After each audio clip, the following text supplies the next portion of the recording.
We are Pro Cannabis Media.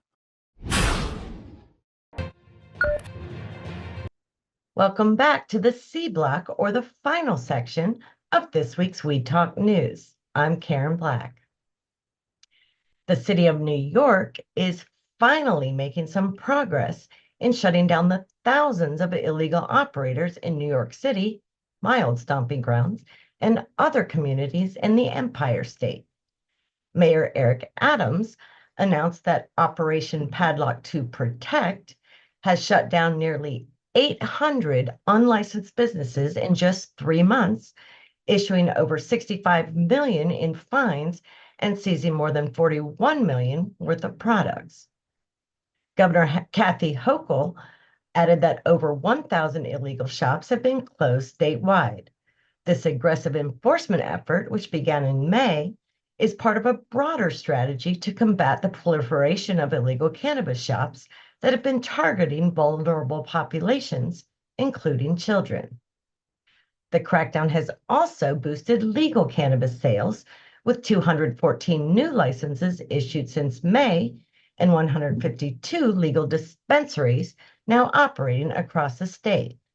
Officials are encouraging residents to report illegal shops by calling 311 or by emailing the sheriff's office. Now it's time for the Nevada Cannabis Report, and here's Tina Tasaka. I'm Tina Tasaka with 420 Technologies, and this is the Nevada Report for Weed Talk News. Sauce Essentials, one of the fastest growing U.S. premium cannabis brands, committed to providing top quality products at affordable prices, announced today the company's expansion into the Nevada and Colorado recreational cannabis markets, bringing its category leading products to hundreds of new dispensaries in the Western Territories. Since entering the recreational market, Sauce Essentials has been a leader in 1G live resin all-in-one AIO vaporizers.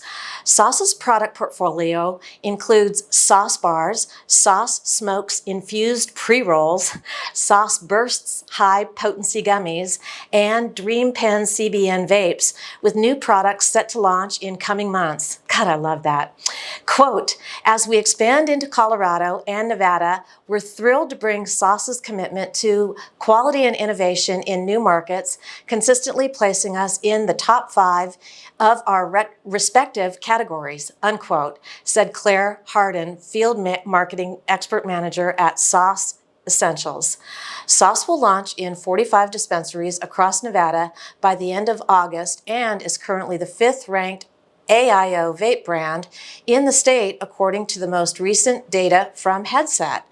This expansion is a major milestone in the company's growth strategy, and Sauce products will be available in over 50% of the Nevada market by August 2024. In Colorado, Sauce will launch in 80 dispensaries by the end of August, with an expectation to cover 30% of the Colorado market by the end of summer. MedMen, once dubbed as the Apple Store of cannabis, continues the bankruptcy filings. So where does the MedMen Properties in Nevada stand in all of this? The slow but steady closing of shop for MedMen Enterprises is proceeding methodically under the watch of California-based receiver Richard Ormond, who filed an update report in July stating that sales are underway for most former MedMen dispensaries. While some are being abandoned, 4 others in Southern California are apparently still serving customers. In Nevada, 2 more former MedMen dispensaries are also under contract for transition to a third-party buyer. Ormond reported, again awaiting regulatory approval for the deal. The sale is set for a hearing on August 15th. That's it for the 702. I'm Tina Tasaka with 420 Technologies and Weed Talk News. The month of August is National Black Business Month, and with that in mind, New Jersey correspondent Jill Goldsberry connected with Tahir Johnson, a legend of sorts in the cannabis industry, who just opened up his dispensary in Trenton. Probably the biggest of them all, me and Wanda James, the founder of Simply Pure, the first Black-owned dispensary in the country. Who's That's What? yeah. So How did you wind up getting connected with her? Because I remember when she opened, that was the biggest thing. And we were all like, "What? This woman opened yeah, this? How is this? How is this happening?" So how did you yeah. wind up meeting her? Yeah, so I met Wanda James. Wanda James was actually one of the original founding board members of NCIA. Again, being one of the Okay. first cannabis, not only one of the first, not only the first black operator, but one of the first cannabis operators, period, in the country. Right, like Simply Pure is 15 years old, and even before this, she's had other like she's been in cannabis since the medical days, in Colorado, and Mhm. transitioned to recreational. So, it's definitely a very well-known brand, but I was doing a webinar for NCIA and I saw her in the like in the chat, like she was attending it live. And so Mhm. I sent her a Facebook message and we talked on the phone, ended up talking on the phone for like 3 hours. This was long before Wow. ever, before I was thinking of applying for the dispensary. This is when I was still in advocacy, and we became Mhm. good friends. You can see that full interview on demand on the Pro Cannabis Media website and on our YouTube channel. I'm Karen Black from Greenfinger Consulting with the Arizona Cannabis Report for Weed Talk News. Verano Holdings is on the move. The Chicago-based MSO agreed to acquire all of the Cannabis Co.'s Arizona assets for $15 million cash. The deal includes a cultivation facility, a production site, and 2 dispensaries, one in Tempe and one in Prescott. When the deal is finalized, Verano will have 8 dispensaries in Arizona and a 90,000 square foot cultivation footprint across 3 facilities. Verano is also poised to enter the Virginia market, as my colleague Joe Parsons reports. In case you had any doubt, the Imperious Cannabis Business Expo will not be happening in Phoenix August 9th and 10th. The show was rescheduled from February amid a lot of controversy and not a lot of communication. If you're still holding tickets, you may want to request a refund if you can get a hold of anyone, that is. Although many Arizonans would rather stay indoors in August, there's plenty of action for those who wish to venture out. Sunday Goods won Best Dispensary of Phoenix for the 4th year in a row and is thanking its customers with a big summer sale. Nirvana opened a dispensary in Tucson July 27th. Mint Cannabis is hosting Superstar Saturday Cannabis Extravaganzas and Sunday Fun Day Cannabis Celebrations in August, and True Bliss, The Giving Tree, and The Flower Shop are holding big BOGO sales this month. Elevate Cannabis has arrived in Arizona. Products can be found at the Elevate Dispensary in Springerville, as well as at 2 dispensaries in Phoenix. And Story Cannabis announced 3 new house brands, Fadeco, More, and Just Flower, now available at its stores around the state. Finally, here's a sneak peek of my Weed Talk News one-on-one with Allison Benedict, founder of Pause Consumption. My relationship with cannabis really started when I was in college. I had a really terrible accident where I broke my back in 3 places. Nice. And it was my freshman year, and I was taking a very heavy course load, and I was a very dedicated academic. So I really didn't want to lighten my load. I wanted to be able to continue with my schooling. But the prescription medications that they gave me in my recovery didn't really allow me to continue to focus. The full interview will be available Thursday on Pro Cannabis Media's YouTube channel. That's all for the Arizona Cannabis Report. I'm Karen Black from Greenfinger Consulting reporting for Weed Talk News. The full interview will be available Thursday on Pro Cannabis Media's YouTube channel. That's all for the Arizona Cannabis Report. I'm Karen Black from Greenfinger Consulting reporting for Weed Talk News. I'm PCM Founder Jimmy Young, and I'll tell you what, never a dull moment in the Bay State of Massachusetts when cannabis is concerned. The Cannabis Control Commission continues to operate with the state legislature looking over its shoulder. In this week's Talking Joints memo, journalist Chris Ferrone reports that the state legislature is not going to put the CCC into receivership, but they will be subject to a review in an upcoming legislative session. Free agent journalist Grant Smith Ellis continues to find information that he shares with us, with his following, and he's obviously getting into the heads of the variety of commissioners on the board.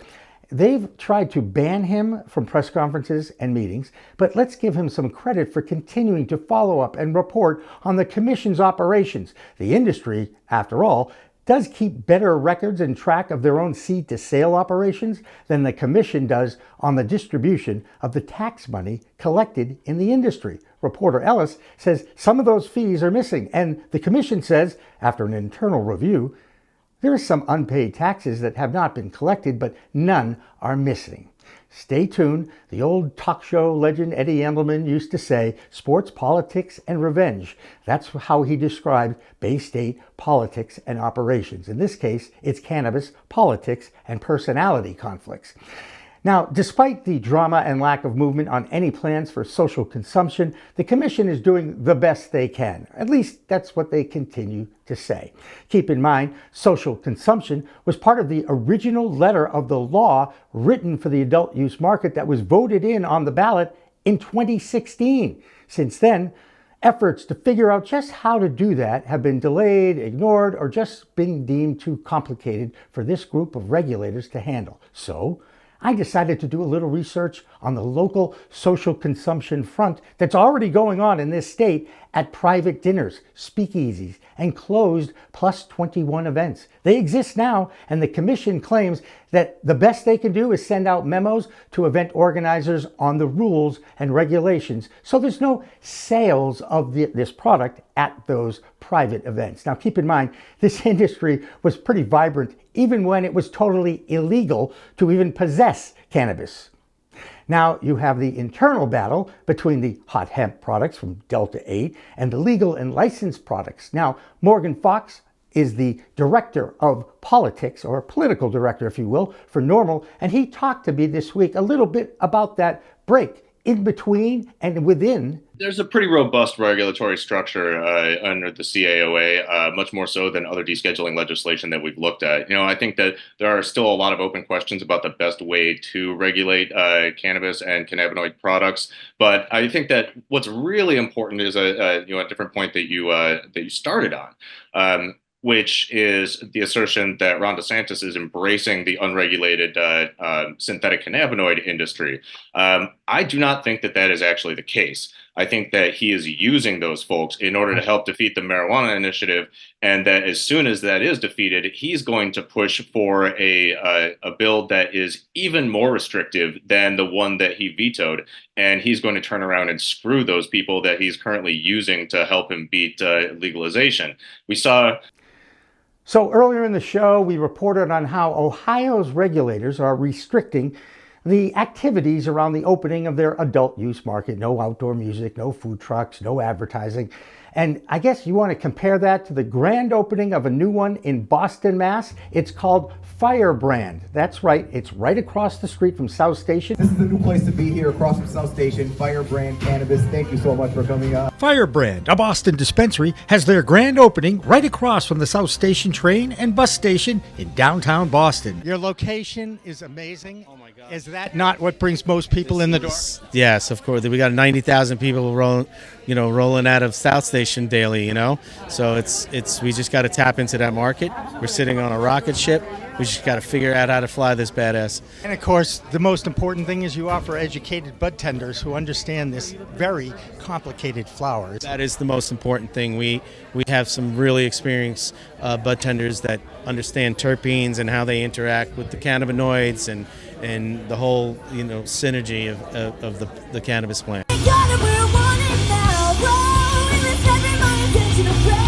It's the weekend of the Homegrown Cup in Charlton, Massachusetts. That was part of the Homie Collective Campout, 3-day festival of music, arts, crafts, homegrown, and of course, cannabis culture. This is our third public year, so 2019 and 2022. Now we're at 4 stages with at least 2 side stages this year, and well over 200 acts. So we're talking mostly genres centered in Jamtronica, jam band, and then like bass EDM acts, dubstep, whatever you want to, all kinds of umbrella terms like that. But there's pretty much a space for everything. And this year is actually especially unique because we have this whole techno hardstyle stage coming out of the NYC. That's a really unique thing to our community here. So we're kind of doing a lot of like bridging gaps and connecting, you know what I mean? I heard you say that you now are collecting disposable vapes for recycling. Why is that so important? And don't you think the cannabis industry should be taking the lead on that? Absolutely. There's a lot of waste in the cannabis industry when it comes to disposable products. So when we launched our Traveler, we started a recycling program. We actually expanded that to include our 510 carts and our batteries now. So all Fernway products are recyclable. You bring the unit back to the store, put it in the box. We take care of the rest with a partner that we have over in Northampton. Well, that'll do it for this week's Weed Talk News. I promise Elena Pinto will be back next week from her Michigan vacation, but she did share some images from her trip. Did a little shopping trip at Michigan dispensaries when she was over there. I'm PCM Founder Jimmy Young, reminding you all that it is a whole new world of weed out there, so please use it responsibly. And how did you come up with the idea, and how difficult was it? Oh, you look like Jamie Lee Curtis. You really do, yeah. Am I wrong? No, you're not wrong. An emergency moment. I just got stung on my lip. What by what? I got stung. Do you have ice? Can I have a piece I'll of find ice? you Just some. one piece of ice. That's good. Sorry, I thought you were in the middle of interviewing. Yeah, no, but this is exciting. I'm a news guy. I feel like we got the lead story. All right. That's pathetic. Okay, I did not stage this. Okay, I just want to say. Neither did I. I was talking to somebody. I was like, you're doing an interview. Just bit me. That, Charlie, we have. Yeah, I saw it actually when you showed it the first time. Thank you. Thank you. I'm really sorry. No worries.